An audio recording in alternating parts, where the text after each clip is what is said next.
Hello everyone, आज हम बात करेंगे लायबिलिटी के बारे में।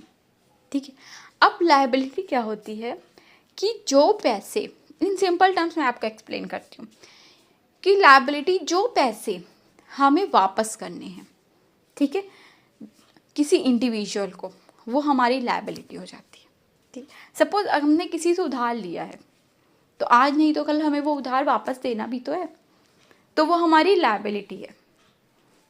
अब उसमें क्या आ जाता है, लोन्स आ जाते हैं, अकाउंट पेएबल्स जिन्हें हमें पैसे वापस देने हैं, क्रेडिट कार्ड डेप्ट आ जाते हैं कि अगर आपके पास कोई क्रेडिट कार्ड है, ठीक है, उस पर आप सामान लेते जा रहे हो तो उस पर जो क्रेडिट कार्ड पे जो उधार चढ़ता है ना, वो भी आपकी लायबिलिटी होती है। ठीक है, कुछ मॉर्गेजेस हो गए, ठीक है, या कुछ एक्रूड एक्सपेंसेस हो गए, सपोज कोई सैलरी है या टैक्स है, ये भी तो आपको देने हैं, ये भी तो आपके खर्चे जो आपको देने हैं, वो भी आपकी लायबिलिटी। क्यों, आपकी एम्प्लॉयज़ आपके ऑफिस में काम करें, इन फ्यूचर आपको उनकी सैलरी देनी है, they and that salary is liability.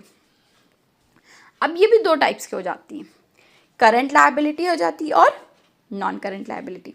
Current liability की जो पेमेंट आपको 1 साल में करनी है, ठीक है, वो हो जाती है आपकी करंट लायबिलिटी। सपोज आपने कोई शॉर्ट टर्म लोन लिया हुआ है 1 साल का, विद इन 1 अकाउंटिंग पीरियड आपको वो लोन वापस करना है, वो आपकी current liability. Long term liability और नॉन करंट लायबिलिटी क्या हो जाती है, ठीक है, कि जो 1 साल के बाद भी चलती रहेगी, कि आपको अभी उसकी पेमेंट नहीं करनी, थोड़ी थोड़ी करके कर सकते हो, लेकिन in future second accounting period में भी वो कंटिन्यू हो जाएगी, वो हो जाती है आपकी लॉन्ग टर्म लायबिलिटी। सपोज कोई लॉन्ग टर्म लोन है, कोई बॉन्ड्स हैं पेएबल देने हैं, बॉन्ड की पेमेंट करनी है आपको, या कोई मॉर्गेजेस हैं, ठीक, तो ये सारी आ जाती हैं लॉन्ग टर्म लायबिलिटीज़ में।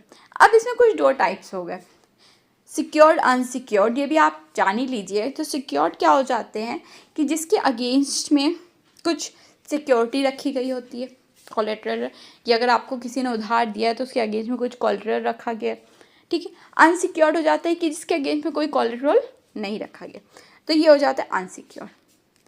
तो आई होप आपको लायबिलिटी और उसके दो टाइप समझ में आ गए होंगे। Thank you.